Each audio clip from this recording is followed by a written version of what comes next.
Hello, welcome to Spread Book Joy. Today I've got a reading ramble.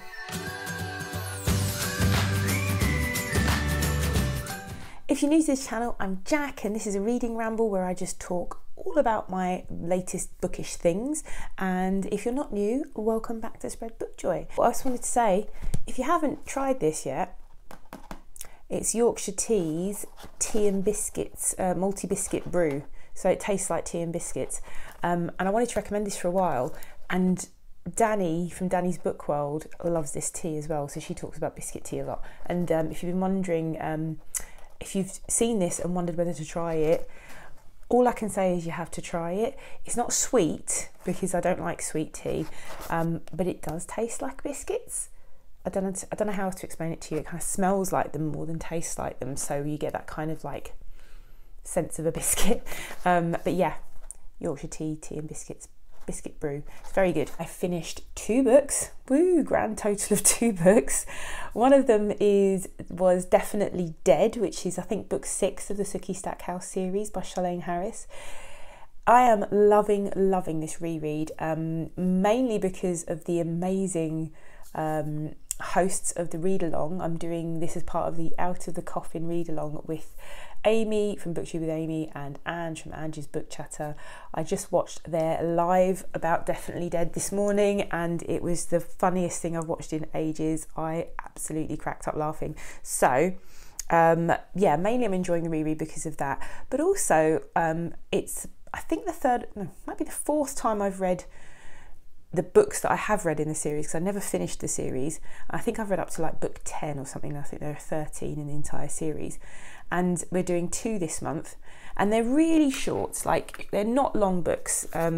So this is the one that I'm currently reading, Altogether Dead, which is the next book in the series. And if you like fantasy and urban fantasy, if you ever watched True Blood, the TV show that's based on these books, then yeah, get into them. They're so good.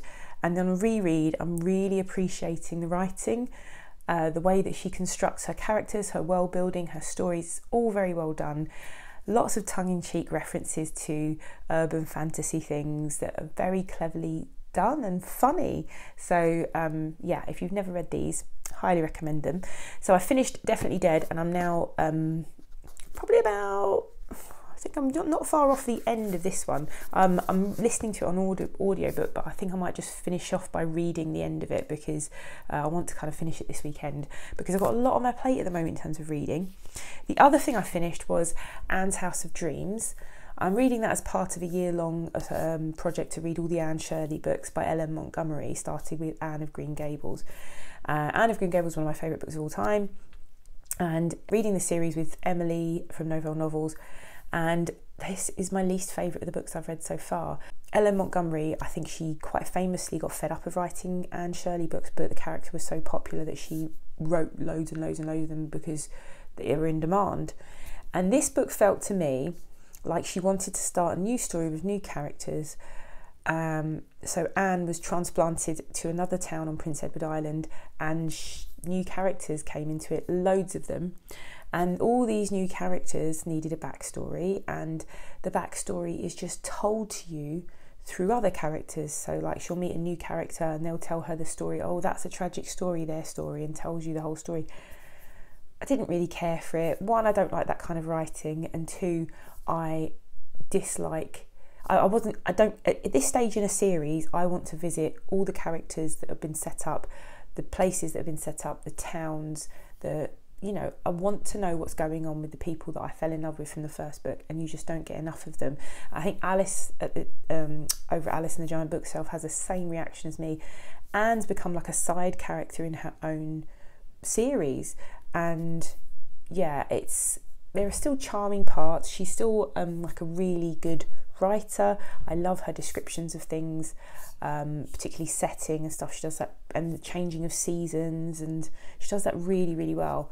But yeah, if the next book doesn't grab me either, I think I'm done with the series because I don't want it to give me bad memories of the character and the place, and yeah, I don't want to have any bad thoughts associated with Anne of Green Gables. So yeah, I think it might be my last book the next one if it's no good. Like I said, I'm reading Altogether Dead, and I'm audiobooking these mainly, but I might just finish this off in the old paperback that I've got. The audiobooks, by the way, of those Sookie Stackhouse are phenomenal. Like, the woman who does it, I'll put it on the screen if whatever her name is, and she's just Sookie to the life. She's amazing. There's a thing going on this month called Ancients-a-thon, which sounded really excellent. I learned about it over on David Wiley's channel. I can't remember who the host is, I'm really, really sorry, but I will link their channel and their announcement video in the description box below. So I decided to pick up my copy of the Meditations of Marcus Aurelius. I've had it for some years. I don't like this translation though. I hadn't tried to read this for some time, and I remembered when I picked it up, I don't like the translation, but I do want to read this in so I'm going to seek out a better translation. But just to read you a couple of bits from it, because this is Marcus Aurelius's meditation, but he was emperor from 161 to 180 AD, and so in the 2nd century, and he wrote his meditations on life, how to live a good life, and what he felt were important things, and they're very stoic, like Stoic philosophy is the basis of his thoughts. So it's a really great book and lots of great thoughts on life and living. A couple of things that stood out to me, even with this translation that I dislike. One was, do not act unwillingly nor selfishly, nor without self-examination, nor with divergent motives. Let no affectation veneer your thinking. Be neither a busy talker nor a busybody, which is great, right? This other one, you should stand upright, not be held upright, which is good. And I like this last one I'll read to you. This is just from today, I was reading today. Therefore, throw all else aside and hold fast only these few things. Further calling to mind at the same time that each of us lives only in the present, this brief moment. The rest is either a life that is past or is in an uncertain future. And isn't that what we've been trying to do so much in the last, recent years, talking about being mindful and living in the present? And I'm someone who tends to ruminate a lot and worry and catastrophize a lot. And you really should be living in the present, because that's what's going on right now. So yeah, that's another one. Another thing I'm really interested in picking up again is the Theban plays by Sophocles, which is King Oedipus, Oedipus at Colonus, and Antigone. So these are, well, everyone knows the story of Oedipus, right? I thought I'd read a play or two because I don't have a lot of time, because I'm reading tons of things. So here's some of the other things that I'm reading. I'm just about to finish North and South by Elizabeth Gaskill, and I picked up this beautiful, I love this, Penguin English Library edition because I liked the cover, and the Penguin Classics editions I usually like. I do like the black spine classics from Penguin Classics, but I like the notes and introductions and things that come with them. But the edition that was in the bookshop when I went to pick this up was bits like creased. So then I saw this and I thought, oh, isn't this pretty? Look. So you can see North and South is set in a northern town in the 1800s. Lots of mill owners, and cotton and textiles was a big business. So you can see the cotton reels all on the cover here, and I really like this edition. I'm not going to talk much about North and South, the book, because I am going to do a review of it. I've been reading it, buddy reading it with Shelley Swearingen, and she's a fabulous person to read with. She's so insightful. So I think we've been complementing each other quite well, and I've been talking to her a little bit about the fact there's quite a lot of socialist themes in here, and the class system in the UK, and the North-South divide, which is still politically an issue. So yeah, it's still going on, and it's really interesting to read about that North-South divide in here, but I'll talk more about it when I do a review. So I'm still reading War and Peace.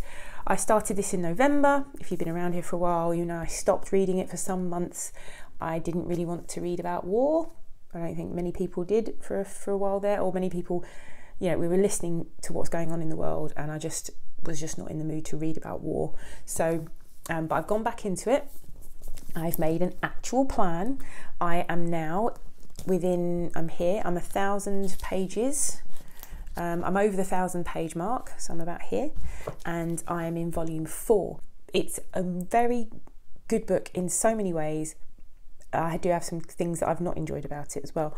I'm going to do a review when I finish it. If you'd want to know more about my thoughts on the first 2 volumes, I did a full in-depth video on that and my annotation process, which I'll link in the description box below. But I've got a plan. I'll show you. I wrote out a plan in my book journal. So if I sit down and read about 25 pages in a sitting, I can be done in 16 sittings. And this is where I am currently. My plan in my book journal. So there you go. So I wrote out a plan of what pages to read to and where, and I've got currently those 4 highlighted. I thought I'd be sort of trying to read 20-25 pages a day. Never going to happen at the moment. It's the end of the academic year, and as a teacher I have got reports and assessments and all sorts coming out of my ears, and I have not got the time to sit and devote more than half an hour to physical reading per day if I get up at 5 AM, which is what I have been doing for most part, and audiobooks. Something else I'm reading I picked up at the library, Alice Austen Lived Here. I'm going to do a video for Pride Month. This is by Alex Gino. I actually have another book by Alex Gino to read, which is Melissa. It was formerly published as George, and that's a middle grade book about a trans girl, and I saw that first over on Kevy's channel. Say Kevy recommended it, and she found it deeply moving. She really connected with her experience as a trans girl, and I just wanted to pick that up and read it. But I was in the library and I saw this other Alex Gino book and I picked it up, Alice Austen Lived Here, and this is more, I feel like it's more teen YA than middle grade when I'm reading it, definitely. And I'll talk about this when I do my Pride recommendations and wrap up. I'm going to do a Pride video about my recommendations for middle grade and YA LGBTQ+ books. Also reading this, Kings of the Wild by Nicholas Ames.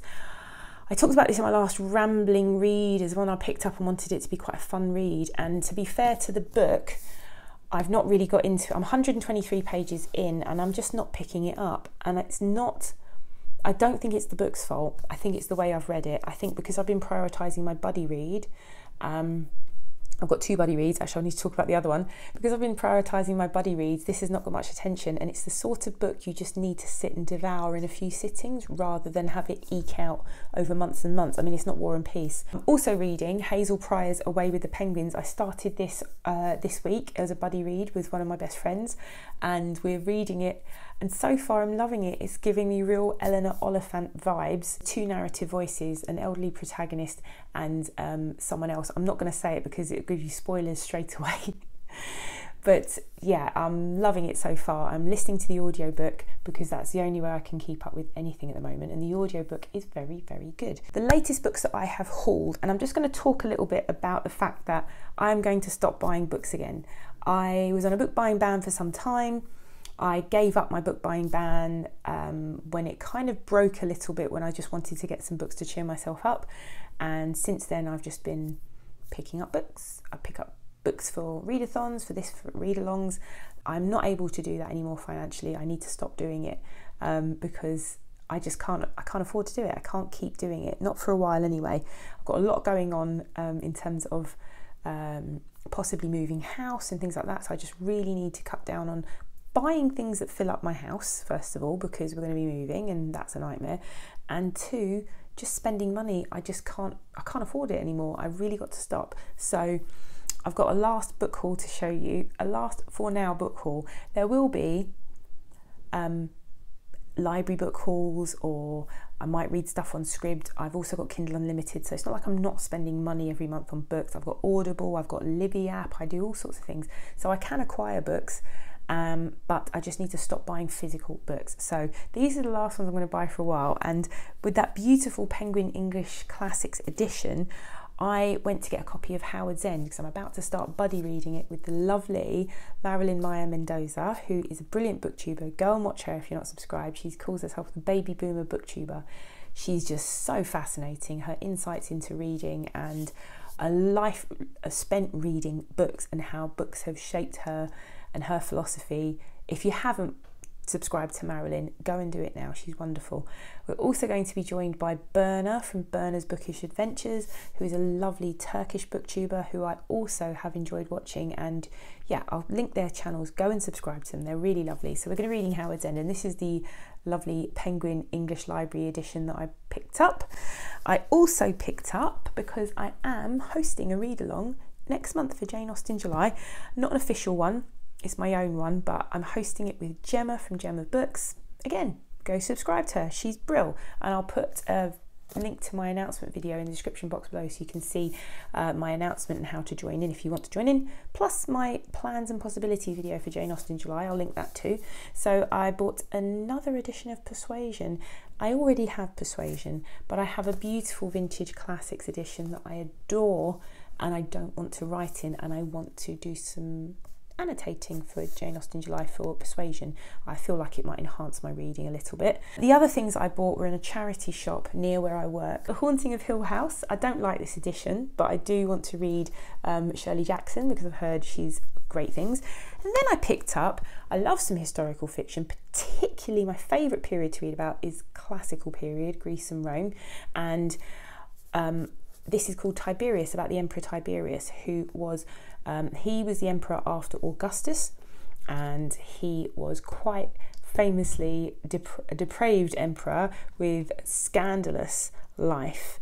He had a villa on the island of Capri, and he was very cruel as well. He was quite a tyrant, and yeah. So this is a novel of his life, and I've never heard of this before, so it was only £2, so I picked it up.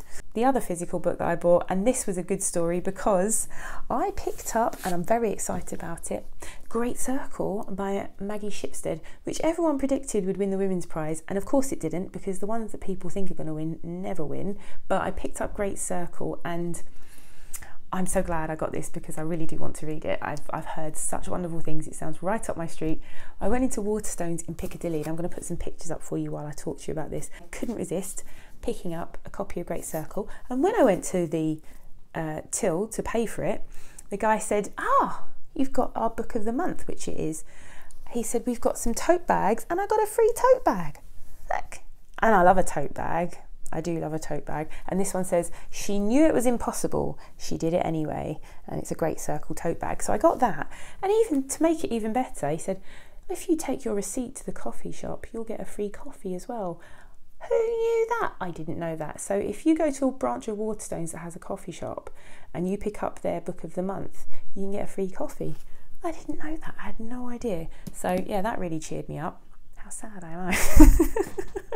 Super sad. So many books on the go, so many new books that I've bought, and so I watched a video with Gina Stania, and she was talking about, she was inspired by another booktuber, and I forget who, but she was talking about doing an unhaul of books, like where you have books, everyone has books on their shelves because they are for the reader that they would like to be, or they imagine they would be, or they aspire to be.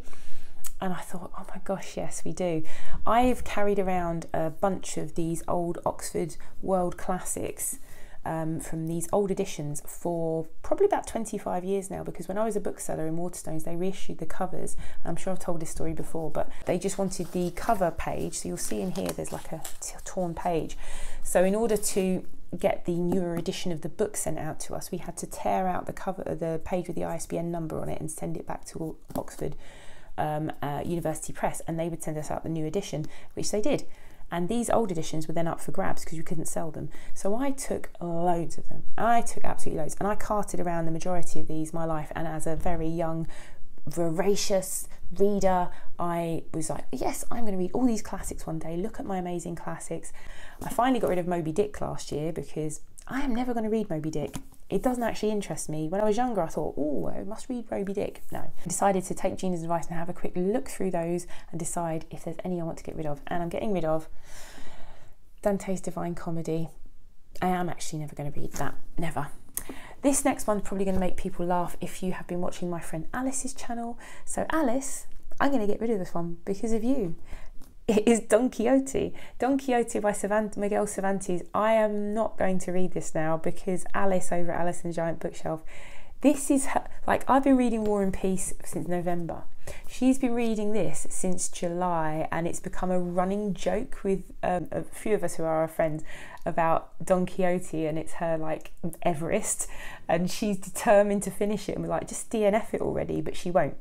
And I salute her for that. And because she's been doing that, it's kind of made me think, I don't think I ever really want to pick this up. So I'm DNFing it. I'm unhauling it. Saying DNFing it, I'm unhauling it. I'm also unhauling this edition of War and Peace, because who needs 2 editions of War and Peace? I'm also unhauling Cranford because I've got 2 copies of it, and I'm keeping my Penguin Black Classics edition. So I've got that one, and I decided to unhaul some books that I am actually never going to read again, but I really did enjoy. This one is the #1 Ladies Detective Agency, Lindsay Davis book. It's the 2nd in the series, I believe, Marcus Didius Falco novel, and it's historical mystery set in ancient Rome. I like historical mystery. If I'm going to read a mystery, it's generally a historical mystery. I love historical mysteries. That one. And I'm also going to unhaul 3 Women by Lisa Taddeo. I couldn't stop reading it. It was like reading a really kind of like, I don't know, it was quite compulsive reading, but I'm never going to read it again. And it's non-fiction. It's like the story of these 3 women. If you've never read it, I'm sure most people on BookTube have heard of it, but these 3 women tell their sort of relationship and sexual histories to the author, and it was quite compulsive reading. If you've never been here before, hopefully my rambling nonsense hasn't put you off coming back. Hopefully you'll come back. If you'd like to leave a comment and click like, that will really help me. If you'd like to come back, why not subscribe? Why not hit the notification bell? And hopefully I will see you again here soon. Bye.